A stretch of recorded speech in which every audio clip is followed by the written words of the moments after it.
Darron Taylor from North Lincolnshire was just 1 year sober when lockdown began and feared the extra stress could shake his hard-won sobriety.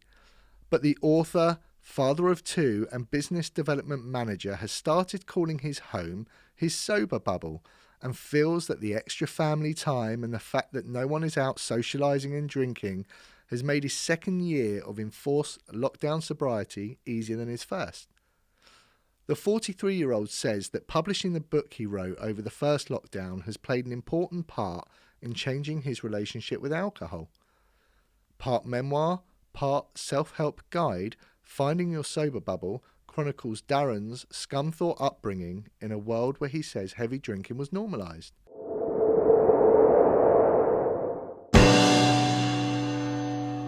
So, welcome to the show, Darron. Really, really pleased to have you on. And I don't know if you've seen previous episodes, but I usually start them with, really terrible related drug jokes.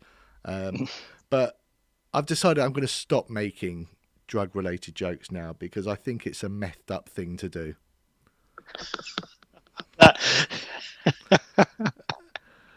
That's that terrible. It's funny. I'm sorry. They're so bad. They are so bad, I promise you. And like I keep saying in each episode, they will continue to get worse. So, yeah. So as mentioned in the intro I've done on you, you've written a book that I haven't had a chance to read, and I must say it sounds brilliant. Sober Bubble. So really, Darron, I'd like to start with saying, so what are your thoughts on how alcohol is perceived in society?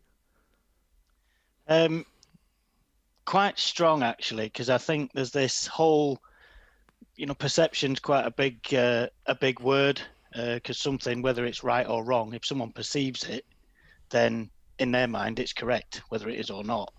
And I think, the way that alcohol's perceived in society is it's bigged up to be the savior of all celebrations and events. So, somebody's getting married, somebody's having a baby, somebody's, celebrating whatever. It's Friday, crack open the Prosecco kind of thing. Yeah. And it's this go-to glamour puss. And I've got a section in the book called Labels and Perceptions, and it's about exactly that question, because, it's bigged up in society as this savior, and, let's come round and have a glass of wine at my house. Or, all these things, everywhere you look, alcohol is there. Yeah. And yet when somebody gets sucked in, and it turns bad, and then they become, reliant on alcohol, then I think society has this term of, has this perception of an alcoholic as the guy, or, that's in a doorway somewhere, that's, down and out, lost everything. And rather than help them, it kind of stigmatizes that person. That's not really the case, is it? No, it's definitely not the case. And by calling them an alcoholic, if you don't understand that term, alcoholic, to me, there's a whole world of, from teetotaler right down to someone that's massively dependent. And in between that, you've got, you used to have what was abuse and dependence. So either you fell into, abuse, or you depended on alcohol, or you was in this unknown safe category. Mm. And to me, there's a whole world of, people like myself who were massive binge drinkers. And, just now and again, but every time that you do drink, it's a massive binge. And I feel that, in society, that perception just needs changing a little bit. I'll give you an example. A guy said to me once, after I told him that I'd got an issue, I was a bit of a problem drinker. He said, "So would you classify yourself as an alcoholic?" And I said, "Would you classify me as one?" And he said, no, you don't look like one. And I said, "Well, what does an alcoholic look like? I don't look like one. Well, what does one look like, Yeah. And it just kind of gives it that stigma, that stigma. Yeah. And I think that there's maybe something that we can do in society to change that. If you go into a swimming pool and it's you get in and you're nicely swimming around, and there's kids been peeing in that pool, but you're maybe not that bothered because you're in the water and you're clapping around. But if someone was stood at the side, a 2-year-old having a wee in the pool, having a wee in the pool, People have a your problem perception, your perception of that would change like that. And I just feel it's time we, maybe change the perception of addiction, whether it's alcohol or drugs, in society, because it's not all, to do with crime and 100%. negativity, really. 100%. And I think, an alcoholic for me is I think it's someone that has a drink and finds it hard to stop. And it can come at so many different levels, whether it's binge drinking, whether it's on special occasions, whether it's daily, but ultimately there are very many different stages of it. But the fact are, if it's starting to cause consequences, then there's need to get some help around it. Absolutely, yeah. And if it's starting to cause problems in your life, and then one of the key things is that you need to realise that as well. There's a lot of people say, well, I feel like I should stop because, my family want me to, or something like that, which is great, and it does help, but you need to want to stop to help your family. You've got to have that commitment, I think, and that's one of the key things that can turn it into a positive when you go into your recovery. I agree. And so you've been in recovery now for a couple of years, is that right? Yeah, I've 27th of March was my on paper sobriety date, so that was the last time I got drunk. So absolutely, actually. So that's amazing. So I think you really went through this at what one would perceive as a difficult time, with lockdown and that a lot of time on your hands. How did you manage that? Well, just as lockdown broke the first time, it was my first year soberversary, and I'd got quite a big deal planned, actually. We was going to go to a restaurant and have some food and have a bit of a celebration around it, and there was various people who I didn't know who I've was linked with on Instagram and things like that, who was going to come along, and obviously lockdown cancelled that, so it was a bit of an anticlimax. Mm-hmm. So I thought, right, what do I do now? It was drinking was never in question, but to be honest, because of the anxiety around everything, it was a hell of a trigger for a lot of people. Yeah. And I thought the best thing that I can do is put pen to paper and actually write this book that I'd had in my brain for the past year. And so through lockdown, particularly between March and probably June, is when I really put everything together. I mean, I'd got all the information that I wanted to include in the book, but I really set to and put it all together. So that really kept me focused, if you like. My wife would say it kept me too focused because I was up till all hours, but I'm sure she secretly wasn't too bothered that I was out of the way. This is the funny thing, and I laugh about this, and I think I've shared this before, because we're still addicts, right? And I find it quite funny, and I can laugh at it because my wife, she asked me to put this shelving unit up, and anyone that knows me, I'm absolutely useless when it comes to any DIY. And me too. But I'm an addict. So what I do is I go on to Amazon, I buy a 1,000-piece screw set hanging thing, a laser level. I don't even know how to use a laser level. All the tools, everything to come with it. Did I put that shelf up? No, I've got someone to come do it for me. But I'm an addict, right? But they had all the gear. Had all the gear, but no idea, as they say. So but this is, I can laugh at this, and it's funny how my addict will try and come out in certain things. So I get it. When you're writing that book, you're kind of so focused. We're very, very kind of focused on these things. It's strange because I stopped drinking to spend more time with the family, and then I end up writing a book about not drinking, kind of shunning them a little bit, but it was for a good cause. We're creative people, and I think our minds are constantly going all the time. So what do Yeah, you I'll go with that. So what do you think, Darren, on what people's expectations will be after sort of quitting alcohol? Well, I think you've got to some extent do your research and maybe know what to expect, because it's not easy. When you decide that you're going to stop something that you've been doing for a long time, whether it's even if it's not drink or drugs or something, there's a lot of people, I would think, that go into it with maybe an open mind, think, yeah, it'll be okay, when really, it is a difficult thing to do. And I think, coming up with,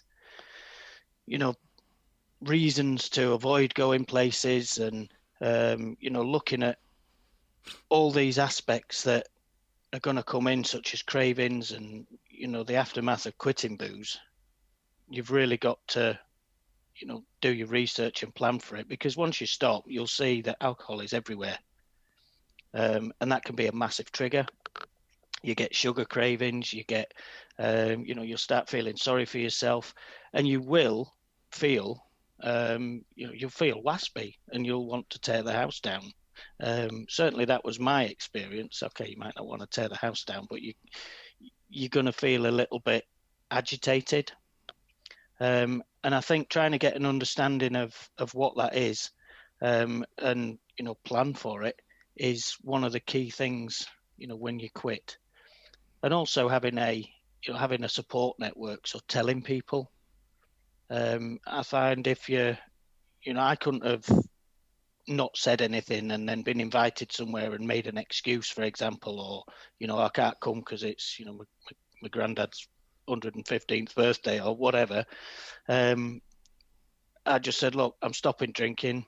I'm just gonna hermit myself for a while and just take it easy, because there's so many things, and it's getting an understanding of that and getting the support around you that you need. And this is what I'm interested in with this show, because there's so many different. I don't think there's one way to overcome an addiction or whatever. I think definitely not. I think what works for one person won't work for another. What's worked for you, is worked for you, might not work for someone else. But I think the great thing about this is that we can share our stories and what's worked for us and what hasn't. And it's providing options for people, So if something doesn't work, you know what? Dust yourself off, try something else, move on. And that's why I was so happy that you agreed to come on the show, because I think your book and my understanding of what your book, The Sober Bubble, is going to give people another good option, to consider. Where can people buy the book? It's on Amazon as a paperback and an ebook, and I've self-narrated as well the audiobook version. Fantastic. Which is on Audible, iTunes, and Amazon. Sorry. So in a nice, calming North Lincolnshire tone. Yeah, it's got my accent. I did it in my summer house outside, and I converted it, and I'd got sheets and all sorts hanging around, because I did a lot of research on it, and I invited narrators on, to do it. But I got, well, first of all, you put down what your accent is, whether you're male, who you want, and I'd put Northern male, as you would, obviously. But I got some guys from America. I had a couple of ladies wanting to do it, and in the end, I thought, you know what, I can deliver it how I want to. I've never done it before, but hey, I'm going to do it. So I spent time huddled under, these sheets, and I did it. I bought all the proper gear, the mic, of course you did. You're an addict like me. Thing. I'm an addict. I bought all the gear, but I ended up going through it and doing it myself. So yeah, it was a good experience. I really enjoyed that part of it, actually, the audiobook. I can't wait to hear it. And what I love asking people that have got, some good recovery under their belt is, if you were going to give someone watching or listening your number one tip as to how to make that transition from addiction to recovery, what would it be? It would definitely be to plan, which might sound, how do I plan if I don't know what to expect? But there's enough information out there. Obviously there's my book, which I'd be delighted if you read that. But as well as that, I mean, all you've got to do is Google, am I an alcoholic or whatever on the internet, and there's a world of information. But by planning and knowing what to expect, yes, it's not difficult, but at least you can have, an idea of the aftermath. And if you, like I mentioned before, if you tell people that there's, that you are stopping drinking, then that just takes away a little bit of pressure off you, because people know that you're not drinking. And if they give you any grief about it, then, smell you later. We don't even worry about it. But I drew, I took bits from AA, I took bits from, the internet, and I took bits from NLP, which is neuro-linguistic programming. So they're in one way, but there's a lot of information out there, and I would suggest do your research and just prepare for it. And, when you do get that craving or that trigger that you think, to get yourself out of that situation. And I think that's probably one of my biggest tips as well, Darren, and secrets keep us sick, right? And especially with drinking, it wants us, one of the biggest traits, certainly with alcoholism, is the secret drinking, not letting people know the amount that we're actually drinking, So by getting honest, by opening up to your support bubble or your support network is vital, because when we start keeping it quiet, we're kind of keeping that door open for a potential relapse. Yeah, you are. Yeah, secret drinking as well. I mean, there's some masters out there at that. I thought I was invincible, but it catches up on you, and eventually you make mistakes and you forget where you've put your bottles, and I got some found behind the curtains. I mean, how stupid is that? No one will find it here. We can't bloody remember where we put it either. That's half of the problem. Yeah. So, now they're finding bits of tools everywhere and shelf making kits. I identify with that. I'm really grateful you came on today, Darren. It was so nice to meet you. Let's keep in touch. Definitely, yeah. Like I said, the book is called Sober Bubble. You can buy it on Amazon. I'll try and put a link on my Instagram as well, so people can find it easily. And that'd be great. Thanks, Darren. Thank you so much, and I wish you well with your recovery. Cheers. Same to you. Thanks, Nick. All the best. Cheers. Bye-bye. Bye now. Bye.